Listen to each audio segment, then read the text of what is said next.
ஒரு படகை வந்து ஒரு பரிசல் இருக்கும் இல்லையா, பரிசல்ல போய் ஊர் சுத்தி காட்டுற அந்த டூரிஸ்ட் ஒர்க் ஒருத்தர் பண்ணிட்டு இருந்தாரு.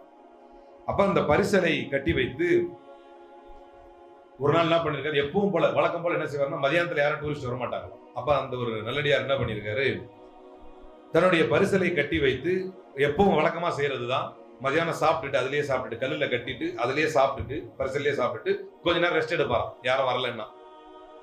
அப்படி ரெஸ்ட் எடுத்துக்கிட்டு இருக்கும்போது காத்து கொஞ்சம் அப்படியே அடிச்சிருக்கு.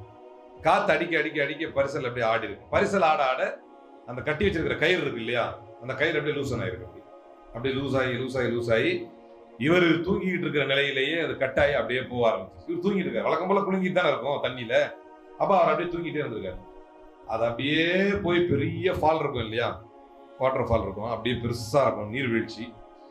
அங்க இருந்து அப்படியே விழுந்திருக்கு. அப்படி நேரா விழுந்த உடனே விழுந்த கையோடு அவர் எங்க நேரா போய் பாறையில அவருடைய 2 முட்டிகள் இடிச்சிருக்கு. 2 முட்டியும் போய் அப்படி இடிச்சிருக்கு. இடிச்ச உடனே அவருடைய இரு கால்களும் அங்கேயே செதறிடுச்சு. வலியோடு தன்னை தேர்த்தி கொண்டு ஏறிட்டார் மேல.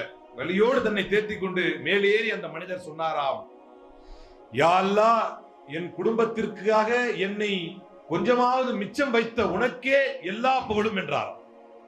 என் உயிரை எடுத்துக்கொள்ளாமல் சிறு பாதிப்புகளோடு என்னை மிச்சம் வைத்த உனக்கே எல்லா புகழும் என்றார். கஷ்ட காலங்களிலும் அல்லாஹ்வுக்கு நன்றி செலுத்த வேண்டும். ஏனென்றால் மிகப்பெரிய கஷ்டத்தை, மிகப்பெரிய சிரமத்தை தராமல் அல்லாஹ் நமக்கு ஒரு சிறிய சிரமத்தை தான் தந்திருப்பான். நாம் கணக்கையும் யோசித்து பார்த்தா நமக்கு அது விளங்கும்.